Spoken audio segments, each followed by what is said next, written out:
Hello प्यारे बच्चों, आज हम कक्षा 6 class 6 Malhar NCERT chapter number 4 हार की जीत के क्वेश्चन आंसर को सॉल्व करेंगे। क्वेश्चन आंसर शुरू करते हैं पाठ से। मेरी समझ से।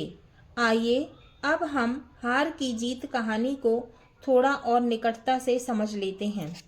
क नीचे दिए गए प्रश्नों का सटीक उत्तर कौन सा है, उसके सामने तारा स्टार बनाइए। पहला है, सुल्तान के छीने जाने का बाबा भारती पर क्या प्रभाव हुआ। ऑप्शन दिए हुए हैं। पहला, बाबा भारती के मन से चोरी का डर समाप्त हो गया। दूसरा, बाबा भारती ने गरीबों की सहायता करना बंद कर दिया। तीसरा, बाबा भारती ने द्वार बंद करना छोड़ दिया। चौथा, बाबा भारती असावधान हो गए। तो इसका सही उत्तर है तीसरा, बाबा भारती ने द्वार बंद करना छोड़ दिया। और यहाँ पे हमने तारा बना दिया है ना, स्टार बना दिया। फिर है क्वेश्चन नंबर 2, बाबा भारती भी मनुष्य ही थे। इस कथन के समर्थन में लेखक ने कौन सा तर्क दिया है। पहला ऑप्शन है, बाबा भारती ने डाकू को घमंड से घोड़ा दिखाया। दूसरा, बाबा भारती घोड़े की प्रशंसा दूसरों से सुनने के लिए व्याकुल थे। तीसरा, बाबा भारती को घोड़े से अत्यधिक लगाव और मोह था। चौथा, बाबा भारती हर पल घोड़े की रखवाली करते रहते थे। तो इसका सही उत्तर है दूसरा, बाबा भारती घोड़े की प्रशंसा दूसरों से सुनने के लिए व्याकुल थे। इसके सामने हमने स्टार बना दिया है। अब है ख, अब अपने मित्रों के साथ चर्चा कीजिए कि आपने ये उत्तर ही क्यों चुने। तो इसका उत्तर है, पाठ के अनुसार जब सुल्तान को खड़क सिंह ने चुरा लिया तो बाबा भारती ने द्वार बंद करना और पहरा देना छोड़ दिया। सुल्तान कौन था? घोड़ा है ना, बाबा भारती का। क्योंकि रात के अंधेरे में खड़क सिंह जब सुल्तान को वापस लौटाने आया तब फाटक खुला पड़ा था। किसी समय बाबा भारती स्वयं लाठी लेकर वहां पहरा देते थे, परंतु अब उन्हें किसी चोरी या डकैती का भय न था। दूसरा, बाबा भारती भी मनुष्य ही थे। इस कथन के समर्थन में लेखक ने तर्क दिया है कि बाबा भारती भी एक साधारण व्यक्ति की तरह अपनी प्रिय वस्तु की प्रशंसा दूसरों से सुनने के लिए उत्सुक रहते थे। जब खड़क सिंह ने सुल्तान की प्रशंसा की तो बाबा भारती उसे दिखाने के लिए तुरंत तैयार हो गए, जो उनके मानवीय स्वभाव को दर्शाता है, माने मानवीय स्वभाव को दिखाता है। शीर्षक का आपने अभी जो कहानी पढ़ी है इसका नाम सुदर्शन ने हार की जीत रखा है। सुदर्शन कौन? कहानी के लेखक। अपने समूह में चर्चा करके लिखिए कि उन्होंने इस कहानी को यह नाम क्यों दिया होगा। अपने उत्तर का कारण भी लिखिए। तो इसका उत्तर है, सुदर्शन ने इस कहानी का नाम हार की जीत इसलिए रखा होगा क्योंकि यह कहानी दर्शाती है, माने कहानी दिखाती है कि भले ही बाबा भारती को प्रतीत होता है कि उन्होंने अपनी प्रिय घोड़े सुल्तान को खो दिया है, लेकिन अंततः उन्होंने खड़क सिंह के दिल में पश्चाताप और बदलाव लाकर अपने नैतिक मूल्यों और विश्वास की जीत हासिल की। पछतावा क्या होता है? पश्चाताप, है ना। पश्चाताप का मतलब होता है पछतावा। बाबा भारती ने अपने घोड़े की चोरी के बावजूद भी अपने सिद्धांत और विश्वास को नहीं छोड़ा और यही नैतिकता की जीत है। फिर है ख, यदि आपको इस कहानी को कोई अन्य नाम देना हो तो आप क्या नाम देंगे। आपने यह नाम क्यों सोचा, यह भी बताइए। उत्तर, मैं इस कहानी का अन्य नाम विश्वास की जीत देना चाहूंगी। यह नाम इसीलिए उपयुक्त है क्योंकि कहानी का मुख्य संदेश यह है कि बाबा भारती ने कठिन समय में भी अपने प्रिय घोड़े को छोड़कर विश्वास को अधिक महत्व दिया।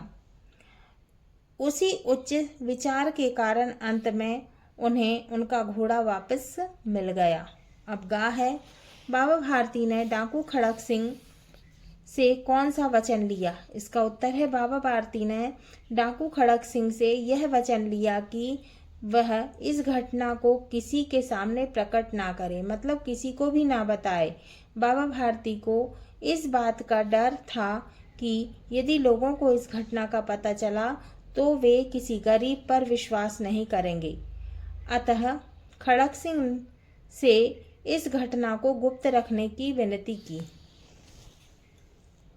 अच्छा, कहानी में से चुनकर कुछ वाक्य नीचे दिए गए हैं, इन्हें ध्यान से पढ़िए और आपको इनका क्या अर्थ समझ में आया अपने विचार लिखिए।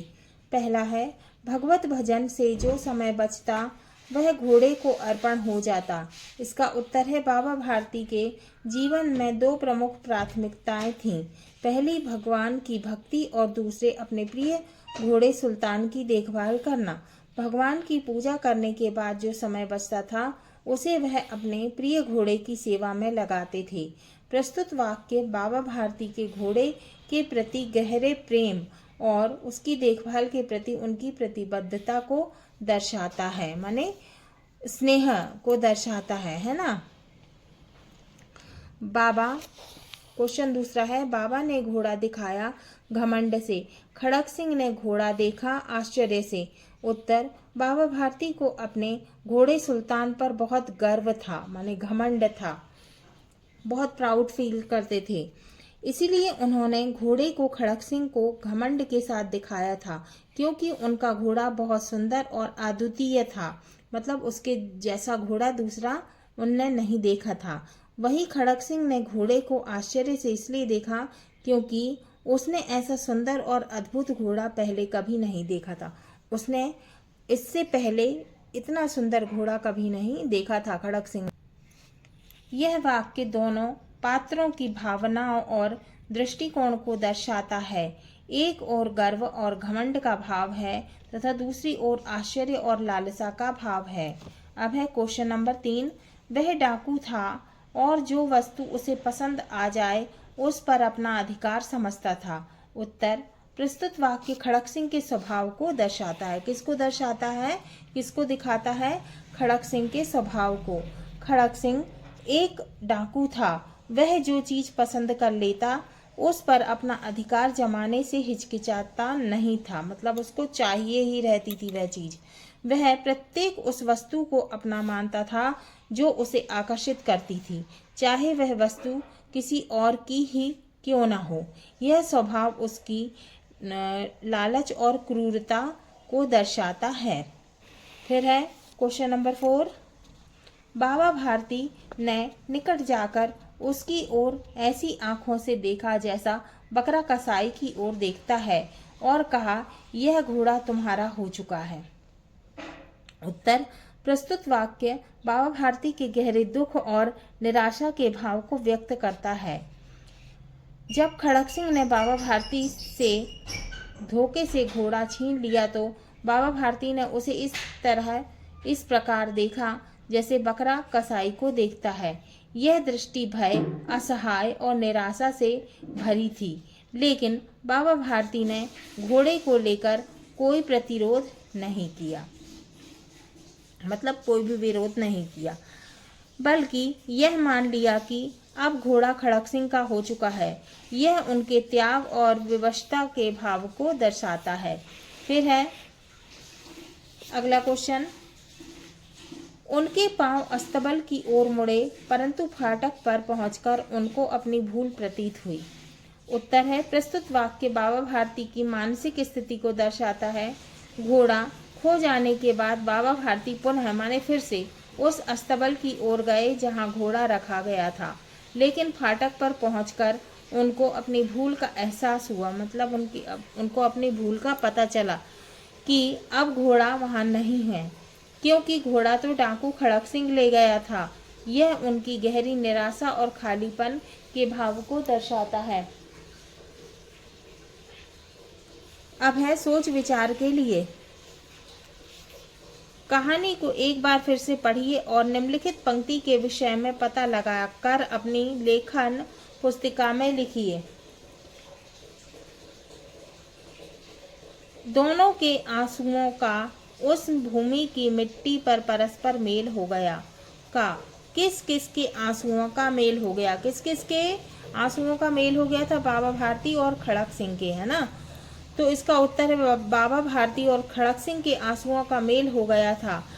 खड़क सिंह ने जब बाबा भारती के त्याग और उनके विश्वास के कारण पश्चाताप में घोड़ा वापस कर दिया, तब उसकी आंखों से आंसू बह निकले। वहीं जब बाबा भारती ने सुबह अस्तबल में जाकर अपने घोड़े को वापस पाया, तो उनकी आंखों से भी आंसू बह निकले और उसी जगह गिरे जहां खड़क सिंह के आंसू गिरे थे। अतः दोनों के आंसू उसी भूमि की मिट्टी पर परस्पर मिल गए।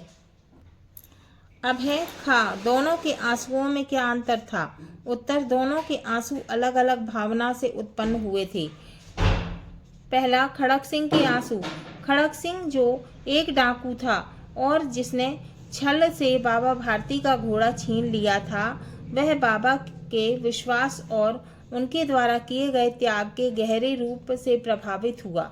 उसने यह एहसास किया, मतलब उसे यह लगा कि उसने एक निर्दोष और धर्मपरायण व्यक्ति को धोखा दिया है। उसके दिल में पश्चाताप माने पछतावा उत्पन्न हो गया और इसी भावना से प्रेरित होकर उसने घोड़ा वापस लौटा दिया। अतः उसके आंसू पश्चाताप, अपराध बोध और आत्मग्लानि के थे, माने स्वयं से वो घृणा कर रहा था। अब है दूसरा, बाबा भारती के आंसू। बाबा भारती को यह उम्मीद नहीं थी कि खड़क सिंह घोड़ा वापस करेगा, लेकिन जब उन्होंने सुबह अस्तबल में घोड़े को पाया तो उनकी खुशी और आश्चर्य का ठिकाना नहीं रहा। घोड़े को वापस पाने की खुशी और दुनिया में विश्वास की पुनर्स्थापना माने फिर से स्थापना की भावना से प्रेरित होकर उनके आंसू बह निकले। अतः बाबा भारती के आंसू खुशी और संतोष के थे। कैसे थे? खुशी के थे और संतोष के थे। इस प्रकार खड़क सिंह के आंसू पश्चाताप माने पछतावा और आत्म परिवर्तन माने स्वयं में परिवर्तन, खुद में परिवर्तन के थे, जबकि बाबा भारती के आंसू खुशी और संतोष के थे। अब है दिनचर्या। कहानी पढ़कर आप बाबा भारती के जीवन के विषय में बहुत कुछ जान चुके हैं। अब आप कहानी के आधार पर बाबा भारती की दिनचर्या लिखिए। दिनचर्या माने दिन में जो कार्य किया गया हो, है ना। तो बाबा भारती क्या करते थे? वे सुबह उठने से लेके रात को सोने तक क्या क्या करते होंगे, लिखिए। इस काम में आप थोड़ा बहुत अपनी ढंग कल्पना का सहारा भी ले सकते हैं। तो इसका उत्तर है बाबा भारती की दिनचर्या। बाबा भारती एक साधु थे। उन्होंने सांसारिक जीवन से विरक्त होकर एक मंदिर में निवास कर लिया था, माने वो सांसारिक जीवन में नहीं थे और वे एक मंदिर में रहने लगे थे। उनका जीवन सादगी, भक्ति और अपने प्रिय घोड़े सुल्तान की देखभाल में व्यतीत होता था। उनकी दिनचर्या इस प्रकार हो सकती है। पहला, क्या करते थे वो? पहला, प्रातःकाल बाबा भारती उठते, स्नान करते और भगवान की प्रार्थना में लीन हो जाते थे, माने भगवान की प्रार्थना में लग जाते थे। दूसरा, इसके बाद वे अपने घोड़े सुल्तान की देखभाल करते होंगे, उसे घास डालते और उसके साथ समय बिताते होंगे। तीसरा, फिर बाबा भारती मंदिर के कार्यों में लग जाते होंगे, मंदिर की साफ सफाई करते होंगे और भक्तों को आशीर्वाद देते होंगे। चौथा, दोपहर में बाबा भारती साधारण भोजन करके थोड़ी देर विश्राम करते होंगे। पांचवा, विश्राम के बाद वे फिर से सुल्तान की देखभाल करते होंगे। छठवा, संध्या के समय माने शाम के समय वे फिर से भगवान की आराधना करके मंदिर में दीप जलाकर सुल्तान के साथ 8-10 मील चक्कर लगाकर आते होंगे। माने सातवां है, वापस आकर बाबा भारती सुल्तान को आराम करने के लिए अस्तबल में बांधकर भगवान का स्मरण करते हुए विश्राम करते होंगे। फिर है ख, अब आप अपनी दिनचर्या भी लिखिए। तो आपको अपनी दिनचर्या लिखना है सुबह से लेकर शाम तक की, कि आपने क्या किया है, आप क्या करते हैं, तो आपको ये स्वयं करना है। कहानी की रचना का, इस कहानी की कौन कौन सी बातें आपको पसंद आई, आपस में चर्चा कीजिए, माने आपस में बातचीत कीजिए। उत्तर, इस कहानी में निम्न बातें पसंद आई। पहला, मानवीयता व त्याग भावना। हार की जीत कहानी में मानवीयता, त्याग और विश्वास के महत्व को बहुत सुंदर तरीके से प्रस्तुत किया गया, माने पेश किया गया है। बाबा भारती के चरित्र के माध्यम से यह दिखाया गया है कि किस प्रकार एक साधारण व्यक्ति अपनी सच्चाई और विश्वास से क्रूर व्यक्ति को भी बदल सकता है, माने कितने अधिक कठोर व्यक्ति को भी बदल सकता है। दूसरा है बाबा भारती की उदारता और सरलता। बाबा भारती को गरीबों और ज़रूरतमंदों की मदद करना उनकी महानता को दर्शाता है। तीसरा है खड़क सिंह का पश्चाताप। खड़क सिंह जैसे निर्दयी डाकू का हृदय परिवर्तन देखकर बहुत अच्छा लगा। यह हृदय परिवर्तन यह दर्शाता है कि दुनिया में सच्चे प्रेम और त्याग से बड़ा अपराधी भी बदल सकता है। फिर चौथा है संवेदनशीलता। बाबा भारती का अपने घोड़े सुल्तान से प्रेम और खड़क सिंह की उनकी भावनाओं को समझकर घोड़ा वापस कर देना, ये सब बातें बहुत ही संवेदनशील तरीके से प्रस्तुत की गई हैं। अब है पांचवा, कहानी का अंत। कहानी का अंत बहुत ही प्रभावशाली है ना, अच्छा लगा है ना कहानी का अंत, जहाँ दोनों के आंसू एक ही भूमि पर मिलते हैं। यह दृश्य मानवीयता की शक्ति को बहुत अच्छे ढंग से दर्शाता है। फिर खा, कोई भी कहानी पाठक को तभी पसंद आती है, पाठक माने पढ़ने वाले को तभी पसंद आती है जब उसे अच्छी तरह से लिखा गया हो। लेखक माने लिखने वाला, लेखक कहानी को अच्छी तरह लिखने के लिए अनेक बातों का ध्यान रखते हैं, जैसे शब्द, वाक्य, संवाद माने आपस में बातचीत। इस कहानी में आए संवादों के विषय में अपने विचार लिखें। अब हमको क्या करना है, इस कहानी में जो बातचीत हुई है बाबा भारती और खड़क सिंह के बारे में, तो हमको लिखना है। चलो देखते हैं उत्तर। कहानी में संवादों का प्रयोग बहुत ही प्रभावी ढंग से किया गया है। पहला है संवादों की सजीवता। कहानी में संवाद बहुत सजीव और स्वाभाविक हैं। बाबा भारती और खड़क सिंह के बीच हुए संवादों से दोनों के चरित्र की गहराई का पता चलता है, माने दोनों की बातचीत से क्या पता चलता है, चरित्र की गहराई का। दूसरा है संवेदनाओं की अभिव्यक्ति। बाबा भारती में के संवाद उनके भीतर के भावों और उनकी संवेदनशीलता को अच्छे से प्रकट करते हैं। लोगों का विश्वास न उठ जाए जैसी बातें यह दिखाती है कि वे दूसरों की भलाई के लिए अपने सुखों का बलिदान करने के लिए भी तैयार हैं। तीसरा है खड़क सिंह के संवाद, मतलब खड़क सिंह ने क्या बात की।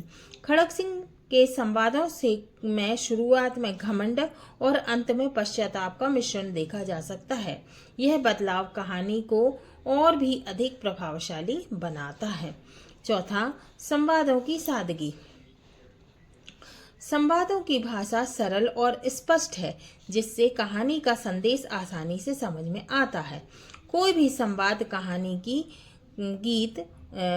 की गति को धीमा नहीं करता, बल्कि उसे आगे बढ़ाने में मदद करता है। अतः हम यह कह सकते हैं कि संवादों में कहानी को जीवंत और प्रभावी बनाया है, माने जीवित रूप है ना, और प्रभावशाली बनाया है, जो इसे पाठकों के लिए अधिक रुचिकर माने अच्छा लगने वाला और प्रेरणादायक बनाता है।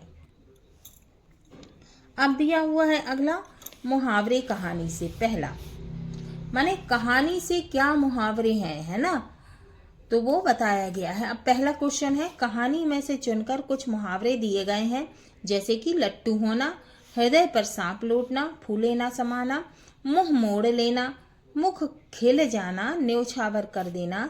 कहानी में इन्हें खोजकर इनका प्रयोग समझिए। ठीक है, अब इसका उत्तर है, पहला है लट्टू होना, माने मोहित होना। माने कोई अच्छा लगता है ना तो हम बोलते हैं ना कि वह उस पे लट्टू हो गया।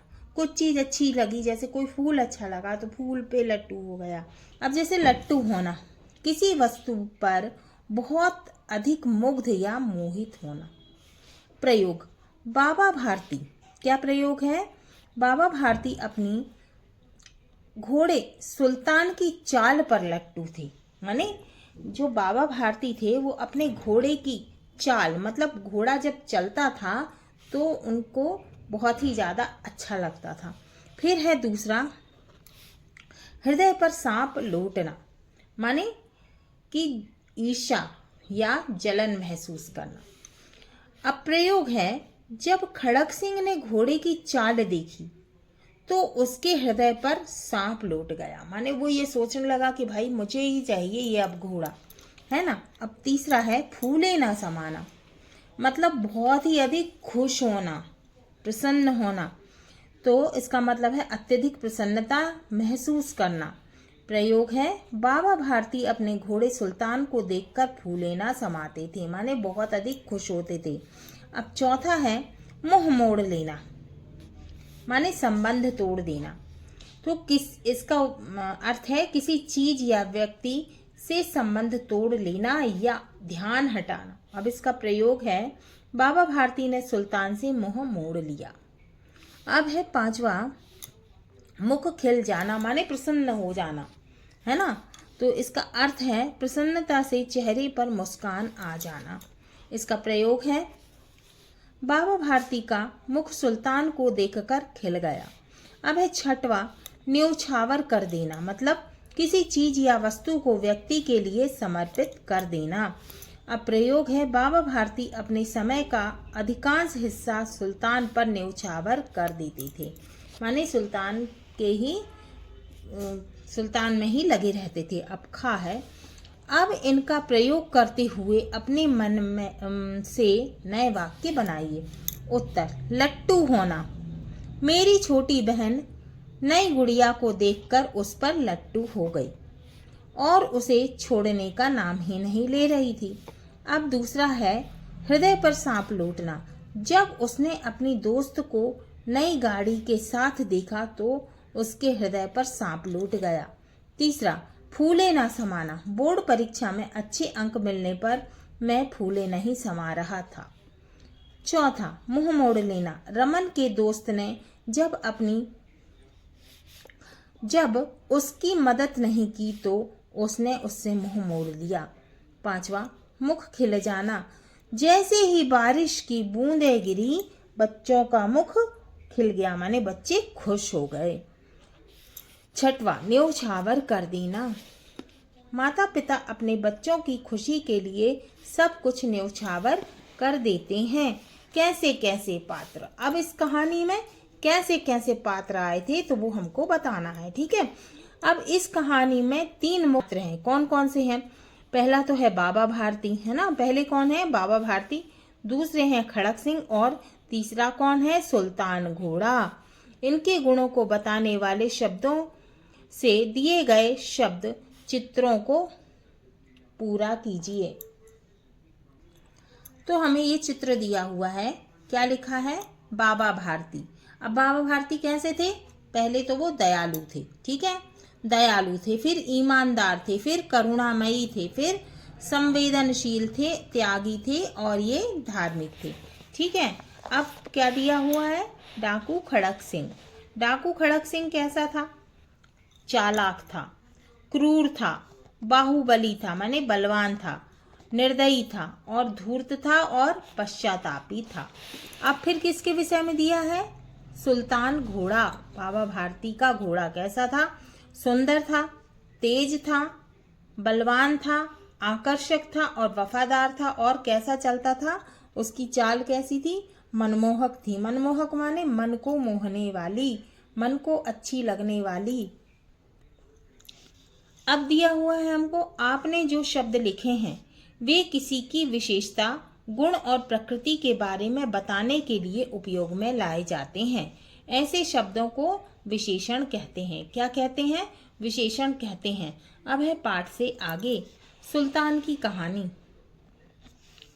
मान लीजिए यह कहानी सुल्तान सुना रहा है, तब कहानी कैसे आगे बढ़ती?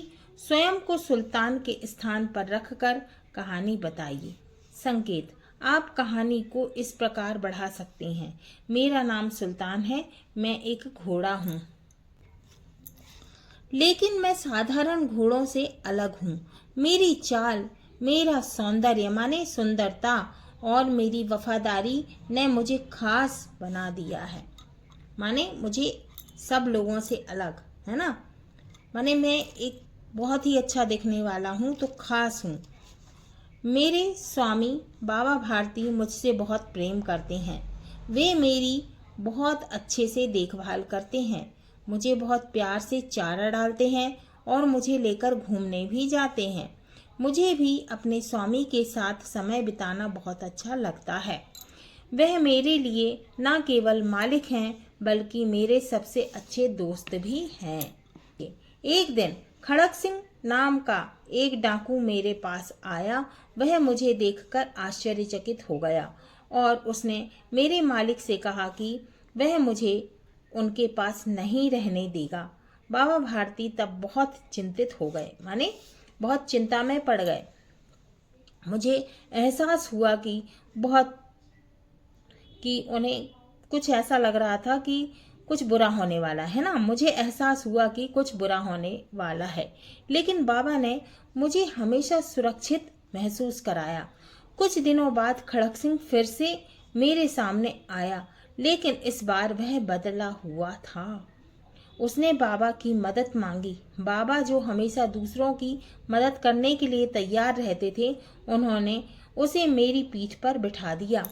खड़क सिंह ने मेरे स्वामी को धोखा दिया और मुझे लेकर भाग गया। मैं बहुत चिंतित हो गया, क्योंकि मैं अपने स्वामी को छोड़कर नहीं जाना चाहता था। मैंने रास्ते पर हिनहिनाने की कोशिश की, लेकिन वह डाकू बहुत तेज था। जब हम बहुत दूर पहुंच गए तो उसने मुझे रोक दिया। वह मुझसे खुश था, लेकिन मैं उदास था। मुझे अपने स्वामी की चिंता हो रही थी। मैं जानता था कि बाबा भारती बहुत दुखी होंगे। उसी रात जब डाकू सोते हुए अचानक उठ खड़ा हुआ और उसने मुझे वापस बाबा भारती के पास ले जाने का फैसला किया, उसकी आंखों में पश्चाताप के आंसू थे, मतलब पछतावे के आंसू थे, है ना। जब अस्तबल में बाबा ने मुझे देखा, उनकी आंखों में से क्या हो रहा था, आंसू बह रहे थे। मैंने भी खुशी से के आंसू बहाए। वह पल मेरे लिए सबसे महत्वपूर्ण था। बाबा ने मुझे गले लगाया और उस क्षण मैंने महसूस किया कि सच्चा प्यार और वफादारी ही सब कुछ है। बाबा और मैंने फिर से एक साथ समय बिताया और मैंने ठान लिया कि मैं हमेशा उनके साथ रहूंगा, उनकी सेवा करूंगा। अब है मन के भाव का। कहानी में से चुनकर कुछ शब्द नीचे दिए गए हैं। बताइए कहानी में कौन कब ऐसा अनुभव कर रहा था? चकित, अधीर, डर, प्रसन्नता, करुणा और निराशा। पहला है चकित। जब खड़क सिंह ने सुल्तान घोड़े को पहली बार देखा तो वह उसकी सुंदरता और चाल को देखकर चकित हो गया, माने आश्चर्य में पड़ गया। दूसरा, अधीर। खड़क सिंह घोड़े की चाल देखने के लिए अधीर हो गया था और उसने बाबा भारती से घोड़े को चलाने की इच्छा जताई। माने वो ये सोच रहा था कि मैं कैसे देखूं। उसके मन में ये लग रहा था कि जल्दी से देख लूं, है ना। वही होती है अधीरता। तो खड़क सिंह घोड़े की चाल देखने के लिए अधीर हो गया था और उसने बाबा भारती से घोड़े को चलाने की इच्छा जताई। फिर है तीसरा, डर। जब खड़क सिंह ने कहा कि वह सुल्तान घोड़ा बाबा भारती के पास नहीं रहने देगा, तब बाबा भारती डर गए थे। फिर है प्रसन्नता। जब बाबा भारती ने घोड़े को वापस पाया और उसे अपने पास देखा तो वह प्रसन्नता से रो पड़े, मतलब खुशी के कारण उनके आंसू निकल आए। 5वां, करुणा। खड़क सिंह ने घोड़ा लौटाते समय बाबा भारती के प्रति करुणा का अनुभव किया और उन्हें घोड़ा वापस कर दिया। 6वां, निराशा। जब बाबा भारती को लगा कि उनका घोड़ा चोरी हो गया है तब उन्हें घोर निराशा का अनुभव हुआ, माने उनको बहुत ही निराशा हुई, उनके मन में बहुत ही बुरा लग रहा था। ख, आप उपर्युक्त भावों को कब कब अनुभव करते हैं, लिखिए। संकेत, जैसे